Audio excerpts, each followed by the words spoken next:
ஒவ்வொரு இடத்திலும் மிக நெருக்கடியாக மக்கள் குடியேறத் தொடங்கி 100 ஆண்டுகளையும் கடந்து பட்டா என்கின்ற ஆவணம் இல்லாமல் வாழ்ந்து வரும் நிலை என்பது இருந்து கொண்டிருக்கிறது. இந்த நிலையில்தான் நம்முடைய மாண்புமிகு தமிழ்நாட்டின் முதலமைச்சர் அவர்களிடத்தில் கடந்த ஓராண்டுக்கு முன்னால் சென்னையில் இருக்கிற சட்டமன்ற உறுப்பினர்கள், குறிப்பாக மக்கள் பிரதிநிதிகள் அனைவரும் இந்த பட்டா பிரச்சனைகளுக்கு தீர்வு காணப்பட வேண்டும் என்கின்ற வகையில் கோரிக்கை விடுக்கப்பட்டது.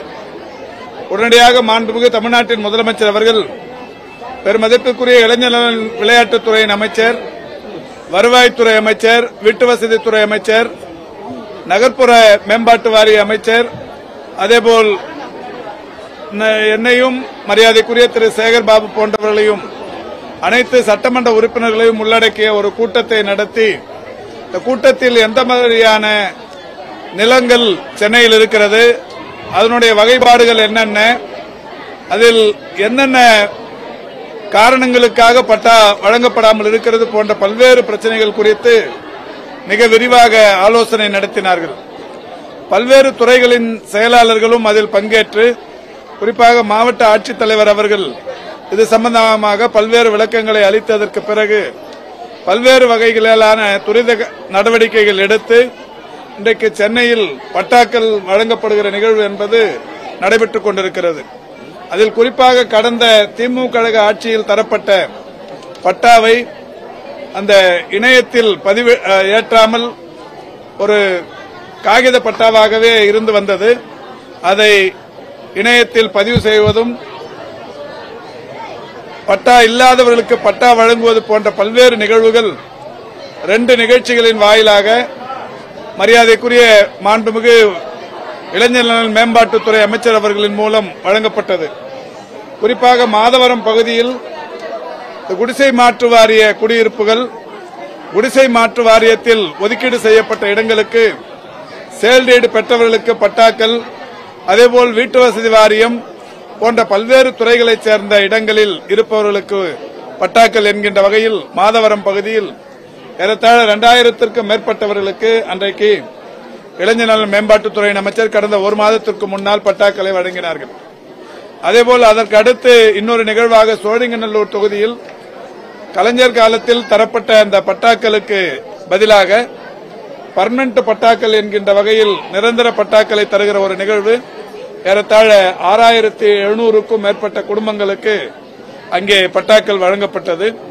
அதன் தொடர்ச்சியாக நம்முடைய மாவட்டத்தின் ஆட்சித்தலைவர் அவர்கள் சைதாப்பேட்டையில் பல்வேறு இடங்களில் பட்டா பிரச்சனை என்பது இருந்து கொண்டிருக்கிறது. அரசு பண்ணை என்று சொல்லப்படுகிற இந்த இடமும் தொடர்ச்சியாக திடீர் நகர், சாமியார் தோட்டம், செட்டி தோட்டம், நாகிரெட்டி தோட்டம், நேரு நகர், அண்ணா கார்டன், கோட்டூர் எல்லையம்மன் கோயில் தெரு போன்ற 11 இடங்களில் நம்முடைய மாவட்ட ஆட்சித்தலைவர் அவர்கள் ஆய்வு மேற்கொள்ளப்படவிருக்கிறார்கள். இந்த ஆய்வை பொறுத்தவரை இந்த 11 இடங்களிலும் ஒரு திக்கஸ்ட் ரெசிடென்சியல் பெல்ட் என்று சொல்லக்கூடிய வகையில் ஒவ்வொரு இடத்திலும் ஒரு 400-500 குடியிருப்புகள் பட்டா இல்லாமல் இருந்து கொண்டிருக்கிறது. இந்த 11 இடங்களையும் தவிர்த்து ஒட்டுமொத்தமாகவே பாதி சைதாப்பேட்டைக்கு மேல் நத்தம் புறம்போக்கு என்கின்ற வகையில் அந்த இடங்களில் இருந்து கொண்டிருக்கிறார்கள். ஏற்கனவே அதில் நிறைய பேருக்கு புரோபேஷன் பட்டா மட்டுமே வழங்கப்பட்டிருக்கிறது. அவர்களுக்கான நிரந்தர பட்டாக்கள் வழங்குவதற்கு மாவட்ட ஆட்சி நிர்வாகம் நடவடிக்கை எடுத்து வருகிற நிலையில் இதுபோன்ற இடங்கள், இந்த இடத்தை பொறுத்தவரை 1973ஆம் ஆண்டில் இங்கே வசித்த 4ல் ஒரு பகுதியினருக்கு பட்டா வழங்கப்பட்டிருக்கிறது. மீதமிருப்பவர்களுக்கு பட்டா வழங்குவதும், ஏற்கனவே பட்டா வைத்திருந்தவர்கள் பட்டாவை தொலைத்தவர்களுக்கு பட்டாக்கள் வழங்குவது போன்ற பல்வேறு நிகழ்வுகளுக்காக நம்முடைய மாவட்ட ஆட்சித்தலைவர் அவர்கள் பொதுமக்களிடத்தில் மனுக்களை கேட்டு பெற்றிருக்கிறார்கள். தொடர்ச்சியாக திடீர் நகர் என்கின்ற ஒரு பகுதி, அந்த திடீர் நகரை பொறுத்தவரை திடீர் நகர், மேக்ஸ்லேண்ட் போன்ற பல்வேறு நிலப்பகுதிகள், அங்கே ஒரு 700க்கும் மேற்பட்ட குடிசைகள் இருக்கிறது. அங்கே அடுக்குமாடி குடியிருப்புகள் கட்டப்பட வேண்டும். அங்கே இருக்கிற ஒரு இடத்திற்கு மாவட்ட ஆட்சி நிர்வாகம் பட்டா தந்தால் குடிசை மாற்று வாரியம் அந்த வீடுகளை கட்டித் தருவதற்கு தயாராக இருக்கிறது. எனவே அந்த இடத்திலும் நம்முடைய மாவட்ட ஆட்சித்தலைவர் அவர்கள் ஆய்வு செய்யவிருக்கிறார்கள்.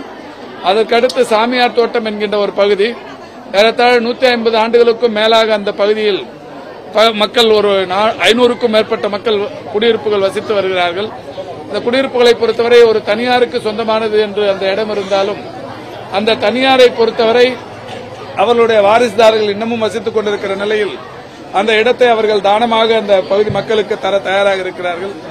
எனவே அதற்கான ஆவணங்களை பெற்று அந்த பகுதி மக்களுக்கு பட்டா தருவதற்குரிய நடவடிக்கைகளை மேற்கொள்வதற்காக ஆட்சித்தலைவர் வந்திருக்கிறார்கள். அதேபோல் செட்டித்தோட்டம் என்கின்ற பகுதியில் பல்வேறு ஒரு தனியார் வாரிசுகளே இல்லாத தனியாருக்கு சொந்தமான ஒரு இடம் அரசு புறம்போக்கு என்று பல்வேறு வகைகளிலான இடங்களில் ஒரு 800க்கும் மேற்பட்ட வீடுகள் இருக்கிறது. அதற்கும் பட்டா தருவதற்கும் அந்த பகுதி மக்களுக்கு நிரந்தரமான ஒரு குடியிருப்பு வசதியை ஏற்படுத்துவதற்கும் நம்முடைய மாவட்ட ஆட்சித்தலைவர் அவர்கள் வாயிலாக அங்கே ஆய்வு மேற்கொள்ளப்படவிருக்கிறது. அதேபோல் நாகிரெட்டி தோட்டம் என்கின்ற பகுதியில் 2 பகுதிகளாக குடியிருப்புகள் இருக்கிறது. அந்த பகுதிகளை பொறுத்தவரை அரசு புறம்போக்கு இடம் என்று சொல்லப்படுகிறது.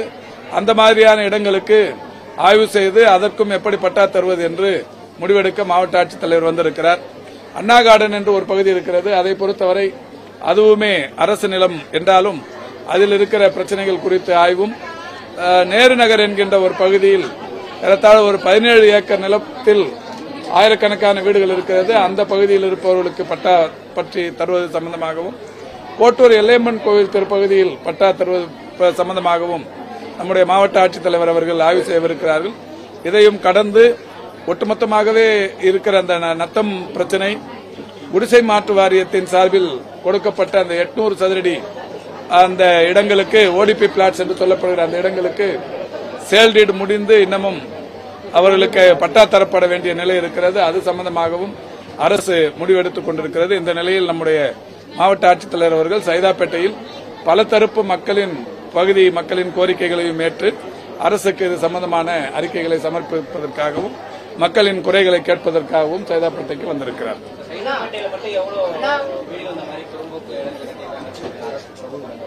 இல்ல அரசு புறம்போக்கு இடங்கள்ல வீடு கட்டிருக்காங்கன்னு சொல்ல முடியாது. இது 100 வருஷத்துக்கு மேல இருக்கிறது.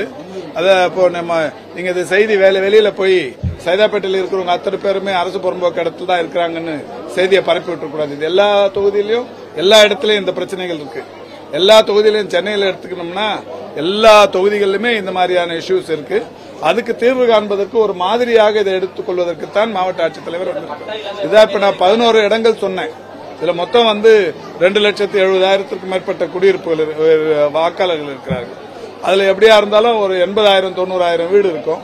அதுல ஒரு 10-15,000 வீடுங்கிறது இந்த பிரச்சனை இருக்கிற இடம். அதை கண்டறிவதற்குத்தான் வந்திருக்கிறோம். இல்ல இப்ப தற்காலிக பட்டா கொடுத்தவங்களுக்கு நிரந்தர பட்டா கொடுப்பதற்கு தான் அரசு முடிவெடுத்து ஏற்கனவே சோழிங்கநல்லூர்ல அதுக்கான ஒரு முன்மாதிரியா ஒரு 6,700 பேருக்கு அடையாளம் காணப்பட்டு தரப்பட்டிருக்கிறது. அந்த கணக்கை ஒட்டுமொத்தமா சென்னை முழுக்க எடுக்கிறாங்க. இதெல்லாம் தனி வகை. அந்த வகையில இது சம்பந்தப்பட்டதில்லை. இதெல்லாம் தனி வகை. இது 73லயே கொடுத்த பட்டா.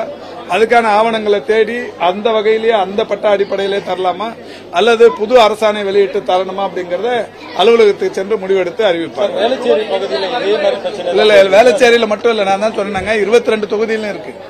மாநகராட்சி எல்லைக்குள்ள இருக்கிற 424 சதுர கிலோமீட்டர்ல 22 சட்டமன்ற தொகுதிகளிலும் இந்த இஷ்யூ இருக்கு. இதை முன்மாதிரியா எடுத்து பண்ணும்போது மற்ற தொகுதிகளுக்கும் இது ஒரு பெரிய விடிவு காலங்கிற வகையில தான் மாவட்ட ஆட்சித்தலைவர் இதை முன்மாதிரியா எடுத்து பண்ண வந்திருக்காங்க.